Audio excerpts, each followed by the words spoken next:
do a little commercial about the real school as a whole, and then I'm going to introduce our photographer, and then Lexi brought lunch, and then what everybody paid for. So by that time, we put the rest of things. Be here too. But thank y'all all for coming. Just a quick backstory on the real school. So it is a passion project for me. I'm April Stevens, been in real estate for 19 years now. When I got my license, that's what we got fax machine owned in real estate. So there was no Facebook group that we could go in and ask all these questions. I felt like I had to learn everything the hard way. But the biggest advantage I found in helping me grow my business is being belly-to-belly with other agents, being in sales trainings, learning how people are navigating the different markets that we tend to go through. And what I saw, especially coming out of COVID, and then even one of the offices that I was in before I'm with now, they stopped doing sales trainings. Where sales trainings consisted of, do you have anything to talk about this week? No? Okay, if I go back to business. And as y'all know, as y'all seen, especially in our industry, there's been a lot of changes. A lot of things that are being thrown at us, and a lot of issues that we've never had to, a lot of things that we're liable for, but we've never been liable for before. You read back the real estate book every month. I'm like, gracious, I guess we need to focus on that now. And so anyway, it was important to me that we get back belly to belly, especially after COVID, with other agents, learning from each other, collaborating. And, you know, I was telling Logan and Margarita a horror story of an agent that I was dealing with on the other side of the transaction. And she was absolutely not acting in the best interest of her clients. And she was asking if we could negotiate the stove out on the VA new construction purchase. I have no way when it's condescending and say you can't do that, but at the same time, I feel like that's a major education piece that is missing somewhere. So anyway, I think it's just great if we can get together, learn from each other, and collaborate on best practices. So that is my commercial about real school. You're here every Thursday at 11 a.m. It is all real world training. Has nothing to do with brokerages, companies, anything like that. You'll learn anything from wells and septics to sales tactics, which is why you're here today. So, like I said, it's just a passion project for me to do this in Garner as well every Wednesday at 11. And all of these are also on Facebook and YouTube. So my goal is just this to be a resource for anyone and everyone. There's also some handouts going around. We also do offer CE post licensing and free licensing. All of those can be taken online. But if you're like me and you want to be in person and around people, we do them as well in person. So on the 29th, coming up, we have a CE that is learning all about your disc profile. And I'm just so excited to have a CE that's fun and not boring, unfortunately. So we just did this at the Garner office, and it was so fun understanding like how to communicate and how to understand people, especially if you can identify really quickly what kind of person am I working with on the other side? Are they a D? Are they a I? You know, how can I communicate better knowing who these people are? So anyway, that's a quick commercial about the real school. I appreciate you guys all being here. I am going to introduce really quick our photographer for the day. So if you want to tell them a little bit about your business, what to expect, and how they can reach you and all that good stuff. Absolutely. I'm Renee Walker. I'm from ProView Imaging. It is a custom team. Photography and corporate photography as well. My husband is a licensed drone pilot, so we have the drone videography as well to offer to our clients.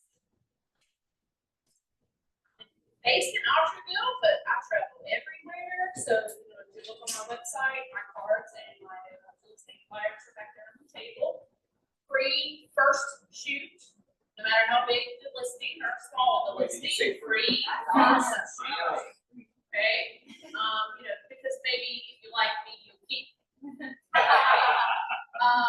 also a wizard in Photoshop and Lightroom. So if some of your houses aren't really up to par as far as like construction and what have you, there are things that we can tweak like in those applications that can help with the listing a little bit better.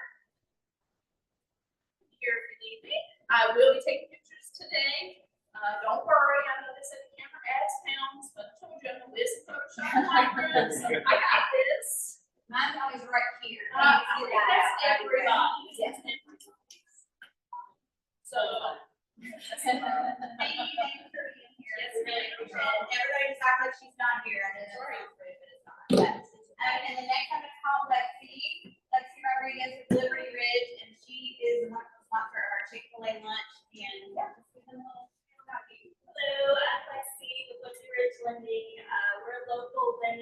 actually office is right down the street in Ben South's office. So we're the in-house lender for Ben South and JSJ, but we also work with realtor partners and let's say specialize in helping newer agents and, really going through the basics. I love to help.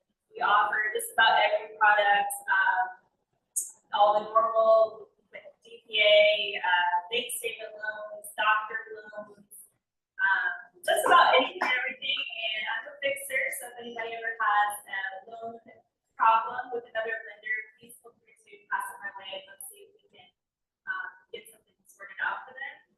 And my contact information, I have some cards back here, so if anybody needs to get in touch, and my website is loanwithlexi.com. So please reach out anytime for any financing needs. Perfect. Thank you. I knew that was going to change. I said, I haven't find it. It's the fun part about being in old buildings. I love the character, but I just wish I could shut it up sometimes. But anyway, so nonetheless, thank you guys again all for coming. We're going to get started. We do have some questions prepared for the panelists, but feel free to raise your hand, ask any questions, and we'll have time for Q&A at the end. But first, I'm just going to let the panelists introduce themselves, give us just a 10-second elevator speech of who you are and how you got into real estate. Okay, I'm Shelby. I have been in about 19 years, started here at Prudential John Connick Realtor, for any of you OGs out there. Yeah, I started here, then sold in Wake and Johnston for a long time, and then I've been back down here for about 4 years. Retired Army wife, 4 teenagers, pray for me. Hi guys, my name is Margarita. I go by MJ because I was taunted about my name growing up, but I've been here in Fayetteville for 15 years by way of the military. I bragged here with ForceCom. I decided to get my license when while I was still serving, and I'm a single mother of 3 boys, all 8 years apart. Yeah. And they are some sports. But yeah, that's me. My name is Logan Geddie. I work at Coldwell Banker Advantage here in Fayetteville, and this is I think my 12th year in real estate. Real estate's a first career for me. I started by doing some property management when I was in college, and I fell in love with real estate, and then ended up moving home and just went straight into sales. But I'm actually a 3rd generation realtor, and I also have 2 kids.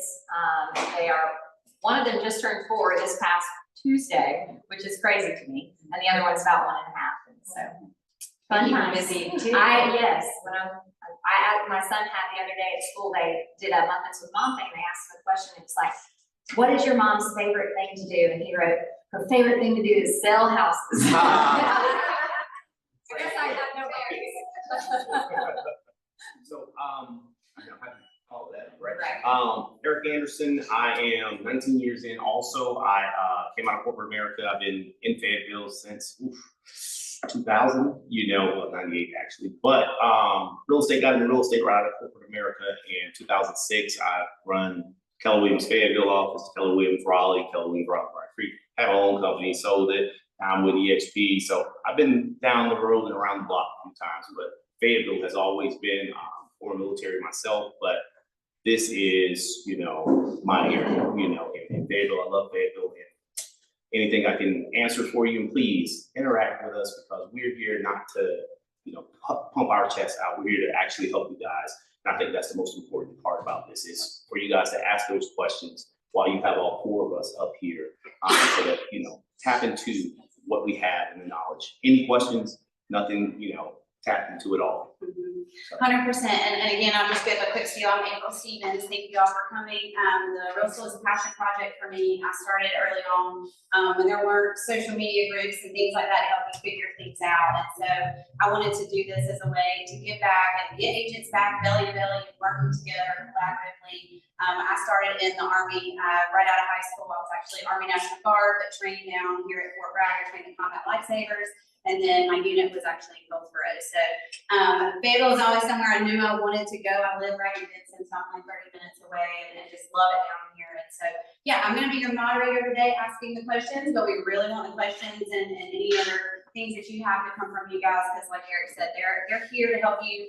I think we can all agree somebody answered our questions one day and helped give us a leg up, and the best thing you can do as a leader is turn around and help the next person. So that's what we're here for. So without further ado, Miss LaShonda, who's our education director.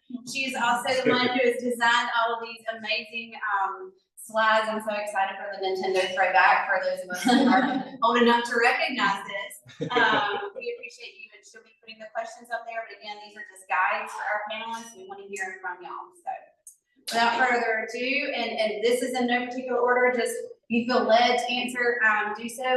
What systems or processes have been most instrumental in scaling your producer or scaling your business to top producer status? Like, what's a good system process you feel like you can't live without? Sure, I get started. I think you have to kind of build your business by design. And so you really need to kind of take a step back. And, I think for years I was just working hard. And working hard's good, but that's never going to take you to the next level. And so I had to kind of step back and identify what are the pain points in my business. Where can I make improvements to try to make it better? And so, that might be implementing a TC or, leveraging yourself with some marketing assistants or, getting a great, photographer, whatever the case may be. But then really breaking it down and literally making a system and a process for everything.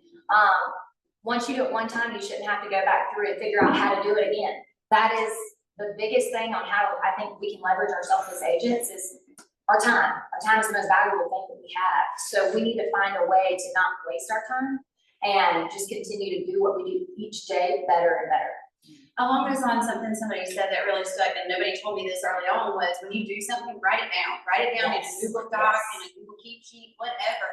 Imagine if you had to tell somebody else to do that tomorrow. Just if something you did worked, write it down so that you can just have it to refer back to. And that's how you create systems and processes. I feel like for the longest time I heard systems and processes, and I thought it was something I had to go buy.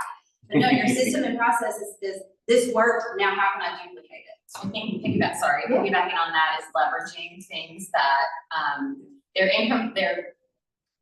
they're necessary to get to the finish line, but maybe not necessary for you to do. So leveraging on somebody else, here, you handle this, and then I'm gonna keep going forward and do what is income producing for me. So I have a team, and I've always been on a team. I've never really been interested in being on my own, but leveraging my teammates, which is something that was very hard for me in the beginning. Since I am so hands-on, is I don't need to be doing all of this. I need to be doing this. What I'm good at is sitting in front of people and talking to them and getting them to trust me and work with that, and work with me. So I didn't need to do all of this as well. So leveraging teammates or TCs or anything like that, I think was a really, really good thing for me to do, to leverage, to move my business forward.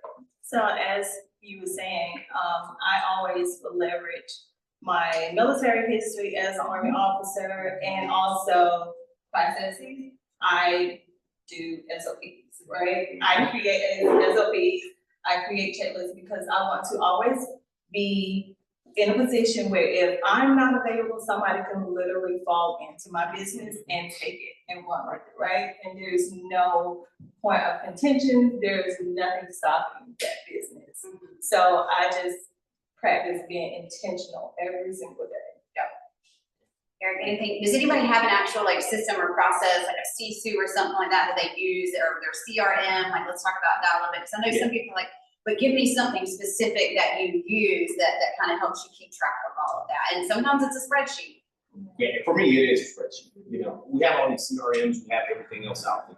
I just like it really basic. I'm a high, she talking about this, I'm a high D, high I. So I'm not gonna go into all of this, That's just not me. That's not my personality. That's not who I am. This is who I am. Shaking hands, kissing babies, and being out in front of me. I know. So having that TC, having someone else to do that, she asked a question about processes and procedures, and I was like, and I'm just being honest, because that's not something that I'm even interested in, because I just have no desire to do it. Now, can I do it? I absolutely can do it, but I hire somebody else to do it. And I keep up with myself through kind of more just spreadsheets and going from there, but that's not my highest and best use of my talents, personality wise.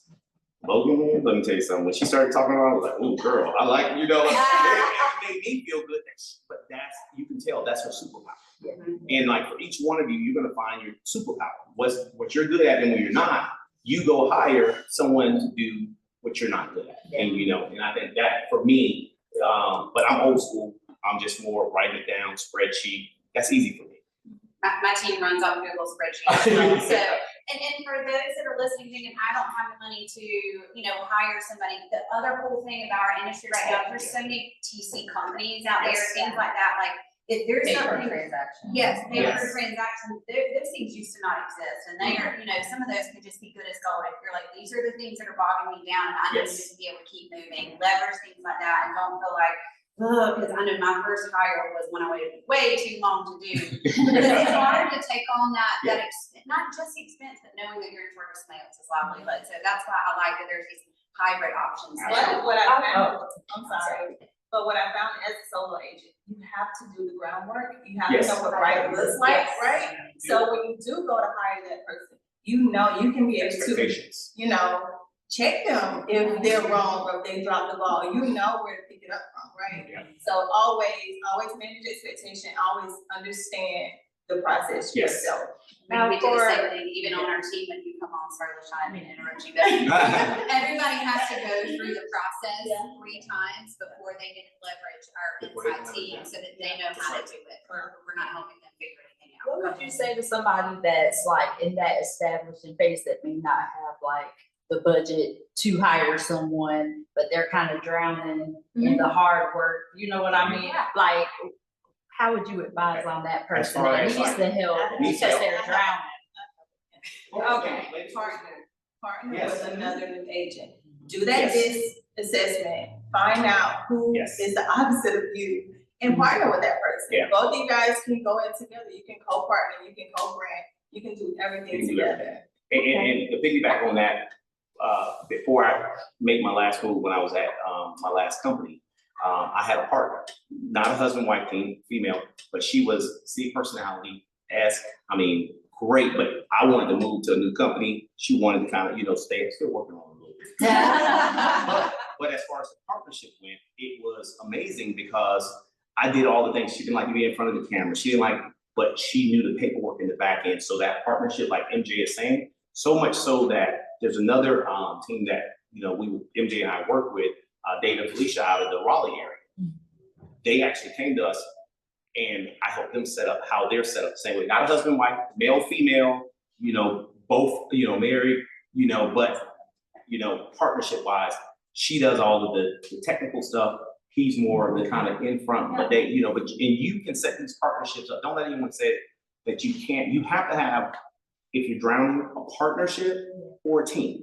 And I'm just gonna be honest with you, or you have the systems in place to leverage out that it's gonna be one or the other. You gotta pay somewhere, but partnerships are very good. But do the DISC personality. I'm taking that to real school. I'm gonna be honest. Because you don't need to partner with another BI. If You you're do not. like, Partner we're with gonna get another nothing BI. done and just be frustrated with it. That will be right here. Yeah. Exactly. Uh-huh. So. Right, what's our next question? How do you consistently generate high quality leads while maintaining relationships with past clients? So. And who's been guilty of not maintaining those past Oh. relationships? I think we're all We're all guilty of that. If y'all don't learn anything today, learn from our mistakes. Exactly, Yes, we got some more exactly. past clients out there that deserve better, but. Your superpower is what you decide it's gonna be. So for me, events like this, so my high quality leads, my fraternity, I'm big into my fraternity, my church, big into my church, and then I love to engage with people. I don't have to tell them I'm in real estate. Everybody else tells them I'm in real estate when I walk around, because everybody asks a question about what? Real estate. Because you gotta realize the majority of most Americans' net worth is in their home.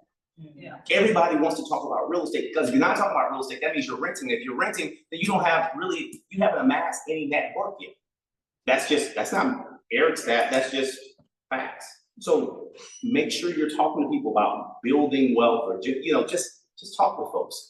But you gotta let them know you're in real estate. Right. Because if they don't know you're in real estate, you're gonna have, I can tell you one time, where you find out somebody bought a house from someone else and you've been talking to them, and then they were like, well, I didn't think you sold in this area. I didn't think no, I sell in every area. You need help, you come to me. I'm your real estate resource for whatever it may be. Me, I'm a small town girl. I come from a small town, Sylvester, Georgia. Everyone in my name because I'm the only Margarita here. You do have one advantage. Yeah. So I make my clients a part of my family. They're an extended part of my family. I host birthday parties. I host an engagement party for Akila when she was my client. Now she's my partner. And, I just make if I like them though. But once I make them part of my family, and so my business is referral based. And the part that's not is because I talk about my family on Facebook, I joke on my kids, I keep people highly engaged with funny stories, right? I tell stories, but I'm very intentional because when they jump in my inbox, you know what I'm doing? I'm talking to them about real estate and I convert them. And so if they're not referrals, they're from my social media and me talking to them via social media. I'm a little different. I think I was born and raised in Oregon, so none of the people I went to high school with are buying anywhere close to where I'm at. So mine has always been like FRG, Army Wives type of situation. I was really involved in that, and so a lot of my clients early on were them, and I leaned heavily on those Army contacts, I feel like, big time. So I feel like that's FRG my- for non-military. Sorry, family readiness group, it's basically drama-filled vibes group. That's really what it's Pretty much equal to basic mom club. I think Exactly. that is kind of how it is. Thanks for being honest, right? But, so I've always been on a team. It's always been, what I've done. So a lot of my leads have, especially in the beginning, have come from the team and open house opportunities for sure. Now that I've been in it so long, a lot of mine is past clients, a lot of it, and it's loving on them. It's Facebook. It's like sending, quarterly gifts to them. It's wishing them happy birthdays. It's being involved in their kids' stuff and that type of thing. So I feel like that's where I started heavily, but yeah, definitely not from here, like born and raised, where you have a whole group. I mean, I came here knowing no one, so. No, the same. I can't know no one, but I'm from a small town, so with small town people, I get what you're saying. hey girl, how you doing? Yep, What's up? yeah. Everybody. She said small town, she AKA country. If we're really being honest, I mean, I think, life is crazy. We're all super busy between real estate and our personal life. I think you just kind of have to lean into what you are, what you do and who you are. So just be authentic and genuine. So whether it's you're taking your kid to T-ball or you're going to church on Sunday, or, maybe you volunteer with an organization, you just continue to show up and be that person who's there for people, and people are going to come to you. So just be yourself and just be a resource. It's not always asking for business, because you're wanting to make money. It's just being there for people when they need you. It's not going into a room where you know nobody and you're like awkward, you're like, I don't know what to say. It's being in stuff, exactly, T-ball, track, whatever it is. It's like, we're all sitting here watching our kids. It's easy to talk to them and then kind of throw in that thing. It doesn't have to be an awkward cold call. Right. You're talking to people or like anything Yeah. like that. Yeah. And you have kids. Easy. Oh, that's easy peasy. Shooting You have fish in a kids, bucket, like, for me, my oldest, I was PTA president at his school. Yep. My youngest right now, guess who's PTA president at the school? But those are different things that you can easily, we play travel volleyball, so we travel, we got the travel volleyball crew, and you're meeting other folks there, but these are just natural things, like you said, T-ball. These are natural things that you're doing. Don't make this complicated. Do not try to mimic what Shelby, MJ, Logan, or Eric does. You're gonna have your own uniqueness, your own authentic self. Be that person, and it will come to you. Just be who you are. Don't try to change who you are, because your people are meant for you. Well, go ahead. I do have some, for those who don't have kids or those who aren't actively engaged, start a group on Facebook. Yes. Start a run clubs, join boards. I'm a part of the Fayetteville Metro Housing Authority board and a couple of boards too, just because I'm nosy. But volunteer time, and people, they're nosy too. They're gonna ask you, what's your name? What do you do for a living? And when you tell them what you do for a living, they're gonna start picking your brains, and then they're gonna start telling other people, hey, she's in real estate. Go ahead and ask her the question you was asking. You understand? Just join join those, create your own community and join, volunteer and. Well, I call it the 3 Bs, and I was like, you need to invest your time in something that benefits your faith, benefits your family, and benefits your community. So whether you have children or not, you know, I go to a church, we have 6 different realtors. I don't ever go in there with a name tag, t-shirt, or anything on, but guess who sponsors every youth golf tournament? Guess who sponsors every child to go to castle? You know, I make sure that I'm investing time and money in the community, and I do the same thing in our local community. And so that's really important. And then, well, I know we're gonna get to social media, but luckily I was an early adapter to Facebook when it first came out. I'm literally that old. And, but we had a speaker here the other week who said something really good, and he said social media has changed, and unfortunately we've taken the social aspect out. We've turned social media so much into media now. Yeah. We're no longer engaging as much with people. No, we're not going hacking on them. We're just liking and moving on, or we're just posting and moving on because we're so distracted. So don't sleep on social media, but it's not how many videos and how much content can I put out. It's how many people can I talk to and check in on. You know, for those who are realtors in COVID, I mean, we were just calling people, do you need toilet paper, paper towels? Yeah. Like, do you know, are you okay? And that just, I love getting back to that. I hate to say it, because it has gotten so transactional. Getting off the So, what strategies do you use to differentiate yourself in these competitive markets? Sure. I think everybody has their own thing, and a lot of us probably do the same things, but we might not be, every realtor doesn't do the same. I try to use video to market my listings or engage on social media. I'm not the social media queen, but I am intentional with the things that I do. I just don't, you know, you only have so much time, and there are certainly people that do have more time to be even more engaged on social media, but I try to lean into video. I think it's a fabulous avenue to be able to either market your listings or market yourself, talk to people.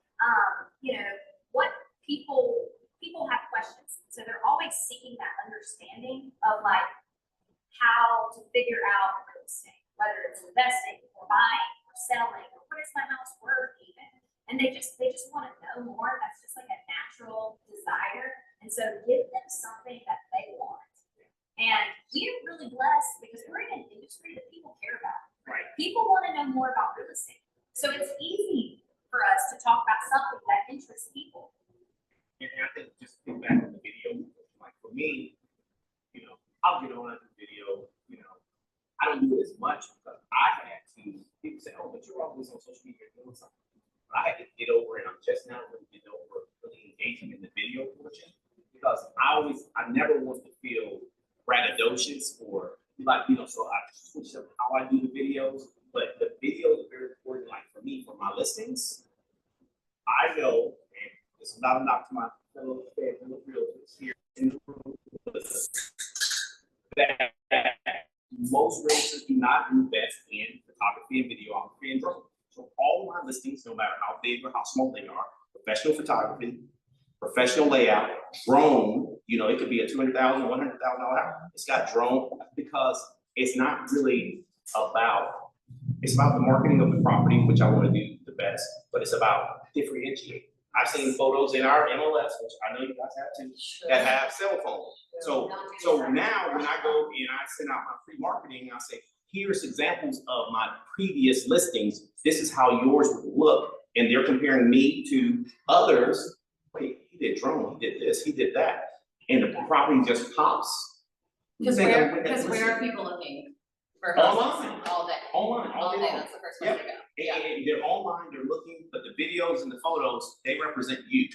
Mhm. So when you send it out there, I'm like, oh, you know, if I'm comparing, that's what I really want to see. So, but that's kind of the competitive, you know, just tagging on to kind of what Logan said.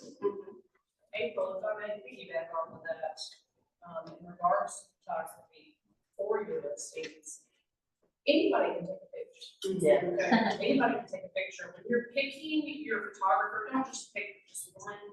Have yourself a pocket full. Yep. Because not everybody's going to be available when you want a listing, right? Not everybody's going to have a turnaround time frame that you want. I done a listing on Mother's Day at 10 a.m. all the way to 3:30. I just put the kids in the car. I said, here's Saturday, I'm gonna be back in 45 minutes. And we went out to dinner somewhere close to here. Because this person wanted a listing and they wanted a turnaround time less than 24 hours. Yes. Now, on my website, I advertise turnaround time for 48 hours. But it also says, if you need something else, just call me, just tell me what you need, and I'm gonna tell you what I can do about it. Because I care about what the picture says. You get your listing, you get your sales, that's great. For me, it's telling a story. I want somebody to look through this video or these pictures for your listing, and I want them to envision themselves in that house. Or that business to envision themselves in that commercial space. That's what I want. So when I put in your pictures, I am putting your pictures so that I am envisioning a family there or a business there. So find yourself a photographer that cares enough about those images that helps piggyback off of what you are trying to portray. Well, and to the point of having different ones, so we've got a property, it's a neighboring property in my house, and the grass just got greener, and my husband's a drone photographer, he was my initial drone photographer, he's got his pilot's license and everything, and I was like, hey, we need some updated drone photos, and so he takes them and sends them to my marketing person, I pull up, I'm like, these are the worst drone photos I've ever seen, like the angle of the roof, I'm like, you can tell you don't have that creative eye, you know, it looked like a hat down, you know what I'm talking about, like, it looked like you took a picture with a hat down because of the roof angles, and I was like, how do I tell my husband he's fired? Like, it was because I didn't want to call my photographer back out for a third time to update the photos, but hindsight, he's coming back out now to do them because it really does make a difference if you're not using the right photographer, the right marketing piece for the right property. It's not one size fits all, just like you guys are not one size fits all for clients. That creative piece is so important, and it's the vision, and it has to be visually appeasing to, you know, you see a photo and you're like, okay, well, why is this, you know, and one little off will be, and another thing too, I'll give you guys another little, for the competitive difference. So on all of the properties typically that I see, especially here in our local market, I have a guy who does, and actually MJ gave me this guy, he does all of the pressure washing. So I make sure all of the homes, and I have the customers pay for it, pressure wash, and then also when they pressure wash it, I have them not only just pressure wash the house, but Fayetteville is notorious for nobody pressure washes. I'm real particular about this. Their driveways and the sidewalk, if you have sidewalks in Fayetteville, but you know you can hit. So pressure washing is the one thing, and then also just freshening up the landscaping, but freshening up the landscaping where I don't need you to redo the entire thing, but just put a top layer of same mulch or the color that pops that goes with it, so that when the photographer, videographer comes out, it gives that view of freshness. Because, you know, people want to feel, if it's an existing home, they want to feel like it's new. And that's the part that really, you know, makes that difference. So. How do you have that conversation with your sellers? Like, oh, that's an easy conversation when I'm walking through, because I tell you. You don't get resistance, like. No. Oh. Because here's the thing, you only get resistance when you hesitate. And that's with any person that you're talking to. You only, if you're the expert walking in there, they're looking at you as the authority. So if you're the authority and you're walking through, you say, hey, you know, oh, hey, there's some stains here. What happened? Oh, well, that was something. Let's get someone to check that out because we don't want to show it. And as you're going through, hey, we need to pressure wash the outside. Hey, your deck, this deck and all that pressure washer, blah, blah, blah. And I already know what the range of what my guy's going to charge. I said, you know, it's probably like $300 to $450. You know, usually it's going to be more $300, but I tell him $450. So when he says $300, right. You see me? Right. So, but You see then. how you didn't make it in the form of a question. That part right there. Yeah, you didn't make it in the form of a question, it was like, so we're gonna do this, and if we sounds collaborative, we're gonna make this work for y'all. Yeah, when I walk into my listing appointments, I don't even go and sit down at the table. Walk me through the house and tell me what made you fall in love with the property. Tell me about the property, house use. I'm walking and talking the whole time. My listing presentations take maybe 30 minutes. I'm in and out of the door. I am not sitting down for 2 hours. My high D and high, that will not let me. So I've adapted over the years to go from there. But I know people do it different ways, but just for me, that's just the way, and I can tell that person is really gonna be for me when I'm walking through. So it's kind of like, I had one guy just recently I did it, and he was like, well, no, my house is worth $348,000, and your deck is breaking down. You got a ton of beer cans over here on the side, this and that. So I already knew, I don't even want your listing. Right. Because you're not gonna, and then I was like, hey, well, we can do such and such and do this. He's like, well, I'm not doing any repairs. Well, hey, well, how about this? I'll send you some numbers and on the repairs, and then we'll make a decision and go from there. I don't want to work with it. And my choice was, I sent him the stuff and he was like, oh, can we talk about it? I said, well, unless you're able to do this and this, I don't think we're a good fit. Turn down the business sometimes, guys. Don't just put a listing out there and you look like a hot mess, because. Don't let them let you make like a hot. Yeah, exactly. Because our goal, when do we get compensated? When it closes. Preach, preacher, preach. And if it can't sell, then you won't get paid. And I've invested photos, videos. That's what I invested up front. You know, that's a really good point and a good segue for right now. And if I'm getting away from the questions, don't kill me. But because we're moving into a different market where houses aren't selling, they're not flying off the market. Not everybody's buying everything that you put out there. And so it is a completely different conversation. So if you don't mind, talk about that conversation, because I know there's a lot of agents that are facing that right now. And they go in and we're all excited. We're excited for them, but then we realize we're not telling them what they thought they were going to hear. They are still living in 2022, 2023. Yes. And they don't want to hear that they missed it, unfortunately. So talk us through how you're having that conversation and differentiating yourself that way. I believe in expectation management. So I not only do I tell them the range to their houses to make it work, how much the cost will be, and I also have vendor partners who will accept payment at closing. Right. But I also give them days on market, average days on market. Like at this point, we're running between 60 to 90 days on market. So if you're looking to make a quick buck, it's not gonna happen, right? You may need to consider renting it or, do some short-term rental. But I manage expectation up front. Yes. It's just like the same conversation you would have with list price when they have a different, well, I think it's $350. Well, market says $399. Like I'm not saying that, the market is, right? So setting the expectation when you're sitting in this listing presentation for the same days on market as you would price. It's the same thing for me, so it's no longer 2021 or 2020 when they're flying off the market with multiple offers. Could it? Sure. Super great ones and great locations that, super aggressive prices do. Still, yes, they are around. But is it every single sale like we saw in 2021? No, it's not. So setting expectations with them that, hey, this is normal. This is not bad. This is not a bad thing. I sold through the recession. I mean, you want to talk about days on market? We can talk about that. You know what I mean? Years So, on market?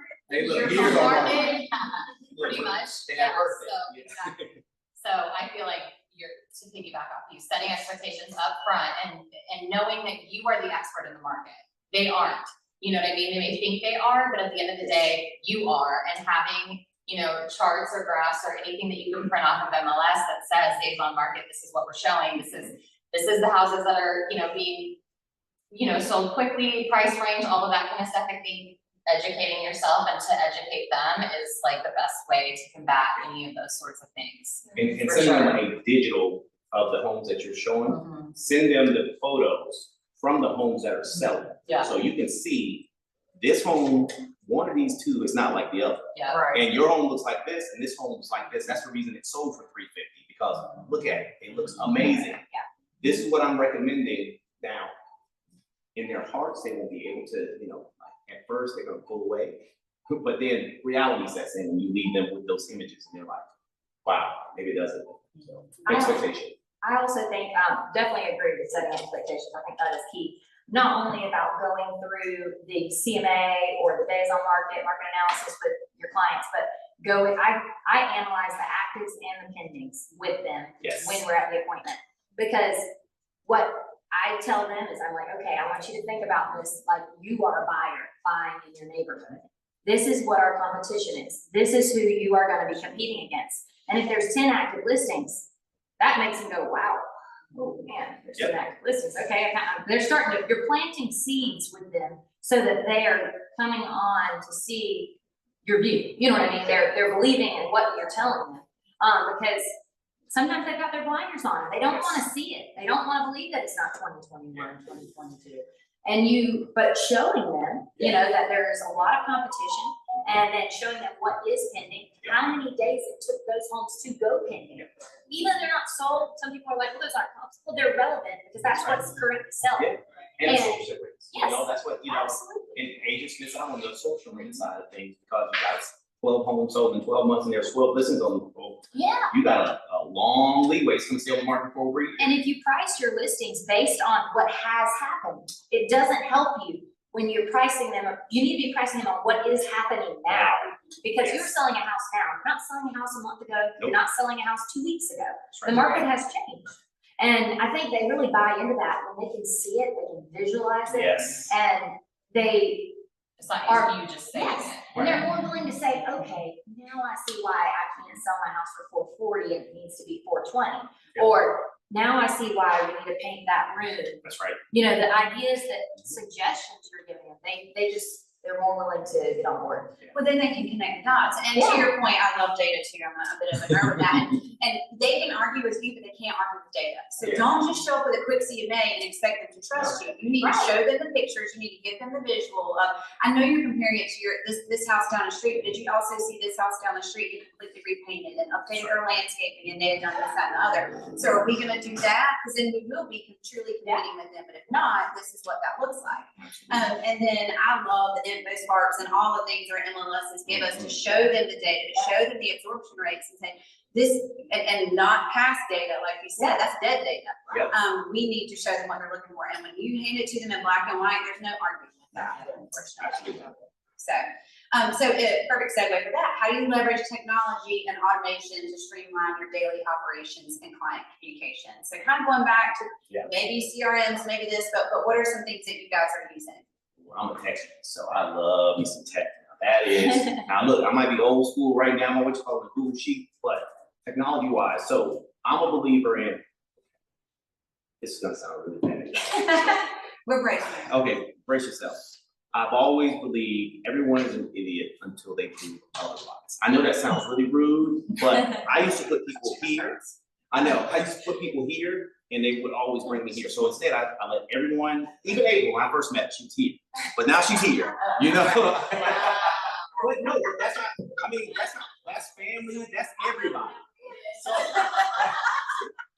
but that's the expectations, right? Because once again, if you believe in someone, and they haven't proven anything. So for me, whenever I send emails out, different things of that nature. So I use, I believe in tracking all my emails. So if you ever got emails from me, I know how many times you open up when you open up and how many times you can forward it and everything else. So I use this little, I know, YouTube, but from our cross deals, but called Mix Max, right? So I'll give you, and I've been using that for years. It tracks because you'll send something and people will say, oh, I didn't get it or something of that nature. I also send it to my past clients and I template it out because I can template out in there where when I'm sending a pre-listing, all my stuff is already in there. So I pop it in, bring the template up, put the name in there automatically and fill in the name, address, everything else, auto fills with everything there. Send it out, 5 minutes, I'm out, I'm done. The great part about that is when I send those emails out, I've got notifications. Like if they open it up 3 times, it tells me, no matter how old the email is. So when I see an old customer opening up something I sent them 5 years ago, and such and such is opening up 3 times, then all of a sudden, guess what I do? Send them a text or send them, hey, just, I was thinking about you, blah, blah, blah, blah, blah. You know what? I was just thinking about you. I was looking at. It's the information. Yeah, that's that 6 cents I have. That's that 6 cents I have. But technology-wise, have something where you track your emails because you want to know if they got delivered and who's seeing them. Now, Mixmax costs me. They have a free version. There's some other tools out there too. That's one of my biggest ones that I use because visually, we were talking about visual service. I'm able to put a link in there, and the link has my brand on there, my EA Realty Group on there. And when I send it out, it looks real pretty instead of just an ugly link. And then when they click on it, they're like, oh, when you want to book an appointment, it's like, oh, that's so pretty, but like that visual piece, because I know it's a shock and awe because they've never seen it before, most likely, Gen Pop, the general population. So that's one of my favorites. That's so creepy and genius. It's really cute. That's extremely, I looked at her and I'm like, that's genius. I'm gonna be looking it up when I leave. I know, right? I'm like, who else is this? Is there a link you need to give us? I'll share the link so I get the credit. But it's just a great tool. I think, most realtors really need to use. And then I'm gonna give you one more, and then I'm gonna move on, which the board provides. Forewarn.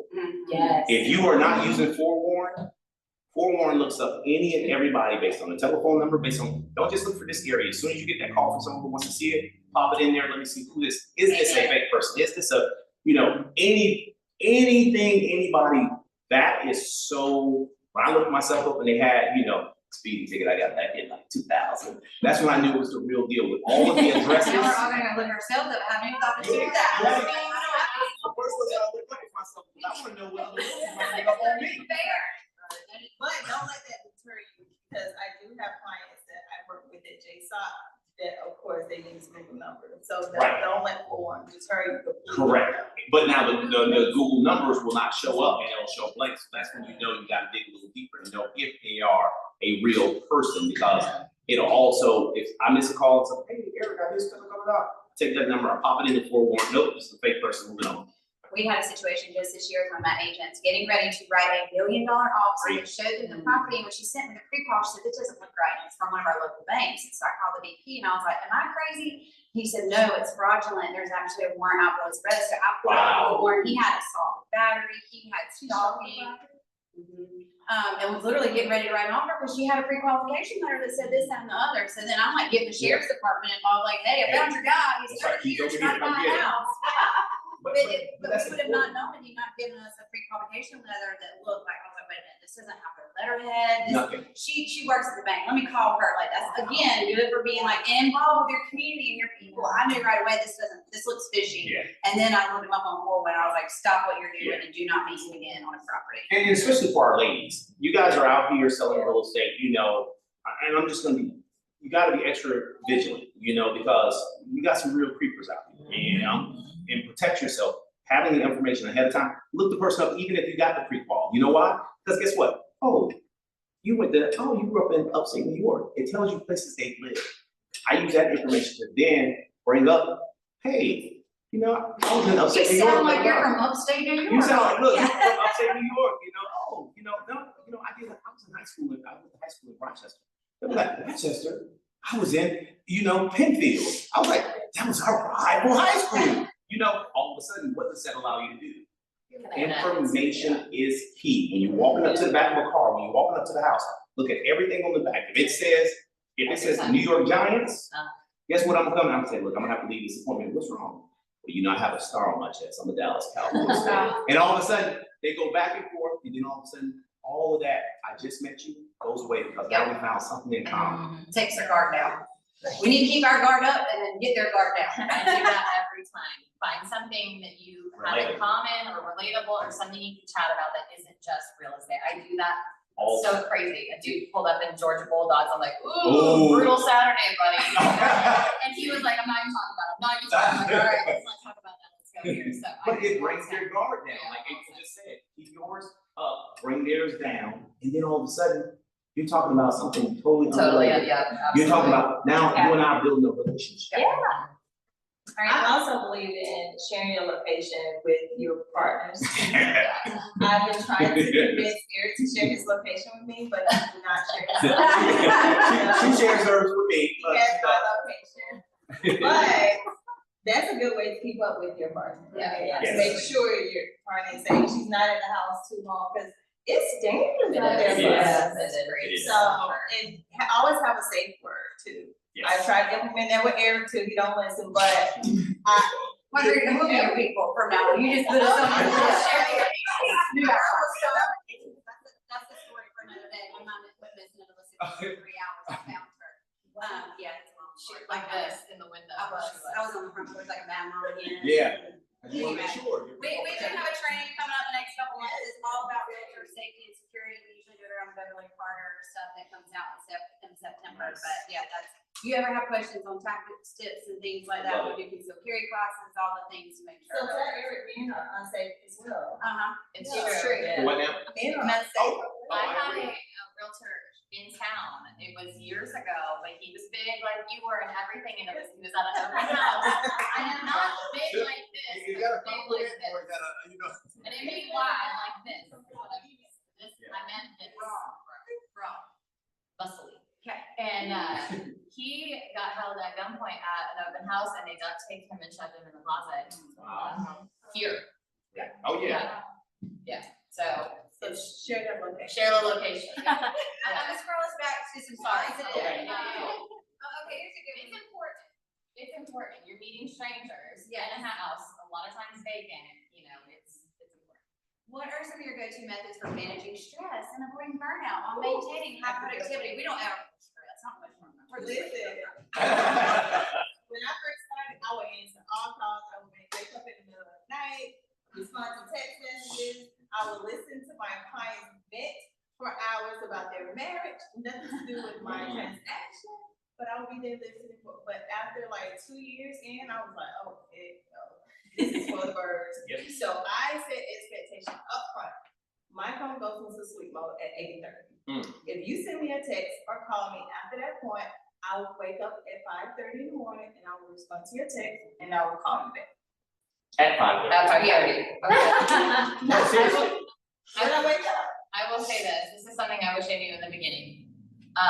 Burnout happens, it's going to. Once a year, I tell her all the time, I'm like, I'm in burnout mode, like it happens. So what I have learned and what took me a long time is you have to take a day off, right? How many times does your phone die and you go plug it in and you have mega anxiety for the 15 minutes till it turns back on and you're missing everything, right? So on days off, like there was a Tuesday a couple of weeks ago and I was doing nothing. I literally was at home watching trash TV at 1 o'clock in the afternoon, you know, and I'm sitting there like, I really should be doing this. I'm like, no, I shouldn't. I work Saturday, I work Sunday, I worked all last week. Like people work Monday through Friday. They get Saturday and Sunday when they don't have to do anything. So if I'm watching Love After Lockup Tuesday. So, you know, like give yourself grace and that is the way that I've learned to, or that I have found keeps me from burnout every year because I will work 7 days a week. I'm constantly doing it. It might not be all day, every day, but there's work stuff going on in my life every single day, 7 days a week, all the time, whether it's 8 hours or it's 1 hour, all the time. So if I want to take a Tuesday and do absolutely nothing, I'm okay with that. My girlfriend on the team, she just started 3 years ago and she's like, Shelby, it's Wednesday and I'm doing nothing. I'm like, so what? That's right. I'm like, did you work Saturday? Did you work Sunday? Okay, cool. Go do what you need to do. And do not feel bad about it. Do not feel guilty because we are able to take days off. My gosh, if you work 365 days a year and you don't have a burnout, you're a robot. Like, I'm sorry. You have to do it. And give yourself grace and don't feel guilty. I think it's Like that's the best advice ever. definitely. I think it's an unreasonable expectation to give yourself that you have to be available 24/7. Yeah. And, you know, if you don't get back to, like, where you almost, I think, create more frustration for clients is when you always respond. And then when you One don't, Yeah. that one Yeah. time, they're like, oh my gosh, I'm gonna die. Calling your I name. need, Yeah. all the things. Calling the board, where's Logan? If you don't, like, I'm not saying you wanna respond, but it is okay to respond to an email 4 hours later. Yeah. It's okay to get back to somebody tomorrow, Yes. most of the time. And I think that, like, we are the ones that create the unreasonable expectation for ourselves. Yes. You know, you don't see, unfortunately, our doctor, you know, calling, you know, you're sick, you gotta go to the ER, okay? Right. Like, you know, at night, like, it's not like that, you know, where you can have constant 24/7. Now, I'm all for it. If you can give somebody a quick answer, do it. Right. If you can handle it, let's squash it, make it go away, and be there for them. But like, if you're doing something with your kids or with your family or your friends, Okay. That's right. you can live your life. You're able to do that. So 2 points on that. One, the text autoresponder button is like my favorite thing in the whole wide world. If you guys don't have that, you can automatically respond. Like, all they want is to know that they were seen and heard. That's And so you just respond and say, I'm working on this and I'll get back to you. Your stress level will come down. Nobody told me that. We didn't have these buttons in the beginning. I literally had like a Jerry Maguire moment still on my phone typed up where I was trying to take the afternoon off for my daughter's 5th grade graduation and this client called and they're like, typical realtor, never answers her phone, never this. And I was like, 4 hours. All I wanted was 4 hours to give Abby my undivided attention. And these people are firing me and mad. And I mean, I was ready to just send them a Jerry Maguire memo, like nobody's business for those who are old enough to remember that. But anyway, and the other thing is figuring out what downtime looks like for you. So I coach a couple other team leaders and she's like, well, I really want my agent to take a day off. And I said, ask her what downtime looks like. Because like for my COO, I want her phone off. I want her checked out. Like I'm texting the team, like nobody call her for anything. That stresses me out. I'm going on a cruise next week and everybody's like, oh, you're gonna put it down. I'm like, I already paid for the Wi-Fi package on 2 devices. Like, no, I would not calm down. I would not de-stress knowing that I couldn't get to stuff. But I do take days where I'm on my outdoor office by the pool and I have a laptop shade where I'm by the pool, but I'm still working. And that is downtime for me. So downtime looks different for everybody. Too. That's true. Yeah, So- and I agree with you, because I'm saying when I go on my back porch by the pool, with downtime, I typically so we have a group of agents that we, counsel and all that good stuff as part of our rev share with the organization we're in. So I get calls from them all the time. And one of the things, I set the expectations first. I love that part because, hey, when you call me, everybody knows, don't take me down the old brick road. You got 5 minutes. But I set the expectations early. I said, hey, I will answer anything you have. But you got in 5 minutes, we can solve almost any problems. I can point you to where you need to go. So they call, they say, hey, I'm gonna keep you long. Perfect. What's the issue? Boom. I give them an answer. I give them a resource, and then their needs are heard, and then I'm moving on. But those are the type, and that makes me feel good because I like helping. I cannot just totally unplug. If there's something going on, I'm gonna have those. I'm gonna be like April. I'm gonna have those data packages. I'm gonna be available. I was out of the country several times, and people were like, "Oh, I didn't know you were in Brazil. I didn't know you were in Rwanda." I said, "That's no problem. What you got?" Because it's only gonna be 5 minutes, and we're on WhatsApp, so it ain't costing me anything. So, but those are the type I don't feel relaxed if I'm out of control. I have to be in control because I don't want anyone to need help. Yeah. And I'm not. That stresses me out even more. I agree. So.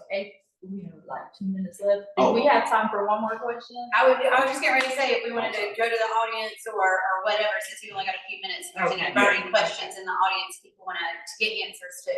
Let's see if they actually ask questions. Yeah. I'm not calling y'all out. Well, I have my question that I definitely wanted us to get to. Yeah, this is a very. Oh, yes. This is good. What's the biggest mistake you made early in your career and what did you learn from it? I got one. And it's really not, it's not a huge mistake, but it's more of a mental game for me, because I feel like that's, anyways. That I'm not for everybody, and I made the mistake of thinking I was, and I got my feelings hurt a lot. Being fired by a client was really a blessing, but I took it as a personal attack on my character. Like, I'm not for everybody, and that's okay. That was my biggest thing that I learned over these last few years, to just have a pity party for 5 minutes, have a funeral for it, and move on, because there's a reason that somebody saw that you weren't supposed to be in that could have stretched you out for 60 days. It could have done this, it could have done that. Like, I wasn't meant for everyone, and that's okay. So if you lose out on somebody, it's not you. It's not you. You don't take it personal, so you don't like me, and blah, blah, blah. Okay, cool. I'm not for you. That's fine, you weren't for me. That's cool. I'm good. Like, don't hurt your own feelings because someone fires you. There's a reason why you weren't supposed to work with them. That was, I don't know if that's a mistake, but I hurt my own feelings a lot. Yeah. Take it personally. Yeah. For me, I would say being too trusting. So I've had a referral that I thought I normally do my referrals 6 months, but this took this agent a year to sell my clients or my friends' home. And so it expired in December. I noticed it in January. So I just sent her an update, and she's like, no, I'm not signing it. I'm like, what? Oh. She's like, they would have went with me anyway. And I was like, Ariel. Yeah, we had a conversation about this. And then so she was like, no, I'm not signing it. And she did not sign her freaking referral. So I always, from that point on, I just make my referrals a year out, and I stay on top of my referrals. Yeah. Logan, this goes back to the lack of ethics trainings that we were talking about. Realtors don't get into one of these days, especially if the associations aren't working on it. There's a reason. Think what say what you will about NAR with everything that's going on, but there needs to be an ethical course of action for our industry with the amount of level of accountability, exactly. And that right there goes to the fact that she doesn't come from the same place that you do, because you know what I mean? That's just, anyway, I mean, not that soapbox, but Karma. It's a slow moving train, but it's not. I would honestly agree completely with you. For me, mindset and how you get in your head about things. Bad things, negative things happen every day in this business. When that happens at 8 a.m., You then call your friend you work with and you talk to her for 30 minutes about it. Then you call your other friend and you talk to them for 30 minutes about it. And then next thing you know, you miss 5 phone calls. It's 11 o'clock. You need to go eat lunch. You know, the day is over and all you have done is zoned in on this one bad thing that happened. And you missed a listing, you missed a buyer, you missed All your lessons. a phone call from another agent that could have sold your listing. You missed Like- an entire morning of being happy because of one person. who Correct. You weren't. And there it's just one person. Yeah. I had seen this video, it was like a YouTube video, like, this is probably like 1 or 2 years of business, and the guy in the video called them energy sucking vampires. Yes. I believe it was a Tom Ferry video, if I'm not Yes, I've mistaken. heard that. But in the video, when he said that, it just like, man, that resonated with me, and I'm not kidding, I think about that every single time something bad happens. And what I do, I like, you know, try to block it out, and I'm not saying I'll continue to think about it sometimes, and wanna make sure I've done what I need to do to get it behind me, but I'm not gonna let it run my life and run my business. Grieve it and then move on. Yeah. Yeah. We call them a 5-second cheater on our team. It's like you cannot give any more energy than it Yeah. deserves, and That's by talking about it and then telling somebody else about it, you just fed it. You fed that energy sucking vampire. So give it a You fed it. 5-second funeral and move on. Yeah, totally. I agree. So I think for me, I'm gonna take it from a little bit different angle, because I mix, but just from running so many different offices and being in that leadership role and seeing, helping agents kind of pull in and grow. The biggest mistake that I've seen agents make is when they come into the business, they still have this W-2 mindset, and they always want someone to give them something, right? I want you to give me needs. I'll come to this company because they're gonna give me this and that. And what's the old saying? Give a man a fish, feed him for a day. Teach a man how to fish, feed him for a lifetime. And that would be the advice I would give any of you who are in the business. Learn how to fish on your own, because you have to learn how to fish, because if you don't, when those leads dry up or when the market changes, because the market's gonna change, then you're gonna be out there. There's a reason Shelby, April, and I, all 3 of us, I don't know if you guys caught it, we all came into real estate the same year, 19 years in. Because like I said on my video, when I look to my left and I look to my right, 90% of the agents who came in with us are no longer in the business. And that's because they always want to fish. New agents coming in, look, when you listen to that person who's advising you and showing you how to go about doing things. You don't want the instant. I had an agent, she joined my team, and I was helping her out. I was told her exactly what to do. There's another agent on my team who's, she's killing it, but she goes out and she listens. This other agent, I thought it was gonna be more success with da-da-da. So she decided to leave, go to, no problem, I don't have any, Then I see, she was only with me for like 2 months. And then I see the next month, she actually implemented the things I said. And I saw her with a listing, a new buyer, a new this. I have nothing but joy and happiness for her, but I was like, she finally buckled down and just did what she needed to do. It's not someone giving you something. It's you learning how to do it, because, stop asking for a handout and just say, hey, help me get to where you are. Because I'll call Logan. I just met Logan. So I'll call Logan down and be like, hey girl, got a question for you on such and such. Hey, she'll think we knew each other for 20 years. But guess what? Treating her well and being on things like this. Build those relationships. When I don't know something, like I said, I got the resource from Margarita, as far as, the pressure wash guy. She was the one who has the relationship with now, she lent that. Shelby and I go way back. Look, when I did a cross sale with Shelby just recently, I was so excited because guess what? These are relationships. April and I go way back also. Relationships. And I know I can call them and ask them anything, no matter what company they're with, no matter what. Be in that mindset of the mistake is not building relationships and not doing the things that really help you survive in this environment. So to sum that up, you have to be in an abundance mindset, and that's the way this whole industry used to be. That's the way this industry Yes. should be. I don't know if anybody else has ever been told, like I have 100 times, like real estate's so cutthroat. I'm like, not if you don't let it be. That's I right. don't have time for that. I build relationships with other people. I trust other people. And y'all, doing a relationship with somebody like that, or doing a deal with somebody you have a relationship with on the other side, guess what our clients want us to be? They want us to be collaborative. They want us to work together. We have a common goal in mind, and all we have to do is work together. So the other thing I would say, if I had to answer this question, I do regularly, is buying leads. I was doing 90 transactions a year by myself, not paying for one lead. And when I started my team, I bought leads because I felt like I needed to feed these people. And 2 of my teammates had been in the business longer than I have. And I ruined them because then they got used to low hanging fruit and they stopped working their sphere. They stopped working their past clients. If you have literally tapped out your sphere and your past clients to the point where everybody's like, if you come at me about one more thing in real estate, we're not gonna be friends anymore, then you can move on and buy leads. Yes. But do not, just to Eric's point, do not look to your brokerage, do not look to your team leader. It is nobody's job to hand you fish, but it is their job to drive the boat, to take you to areas where the fish are. I just use the whole like fishing analogy with my team this week. I said, I'm the captain of the boat, but I can't come down from the helm and put the bait on your hook, put the line in the water, and then help you bring it in too. You have got to do those parts of the fishing for yourself. And so do not go and buy leads until you have absolutely tapped out every free resource that you have, because leads are never going to be the strongest return on investment, ever. So, any other burning questions? Sorry, I went a little bit over. There's Yeah, that'll be quick. I just want to know if you guys think that laws and regulations in real estate, like keeping up with those, are more important than actually being in the field, or you think they're just as important? laws are gonna change, that's just life.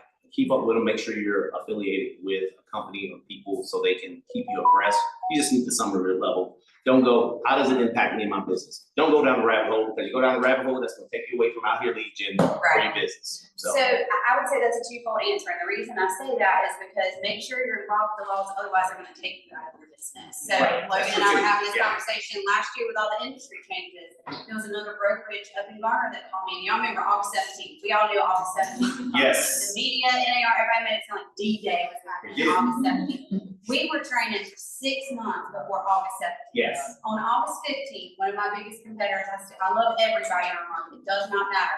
But they called and said, we're meeting on this tomorrow. What have y'all been chatting about? How are y'all prepared for this? I'm like, you're meeting on this on the 16th before the 17th. I remember it was a Saturday. Like, we were so prepared. Like, if this happens, then this. I had meetings with broker in charges saying, okay, how are you training your people? Because let's be on the same page, because nobody can still agree whether we should have the 220 up front, whether the seller should provide it, whether we send our own in before the offer. There's still confusion about that, but stuff, if you are not up to that, there's a lot of people that are not getting paid right now. Yeah. Because they didn't know anything about this rule, or the way they do it is different, and they're getting stuck. And I don't wanna be that person. We had one this year, she was like, what you gonna do with this? They never sent a 220, they don't have a BBA, they don't have anything. I said, if this transaction goes well, I'll leave it up to my seller, because it is up to our seller who they pay and who they don't. I'm not that kind of person, but this person definitely. I am. She needed to learn. She needed to learn.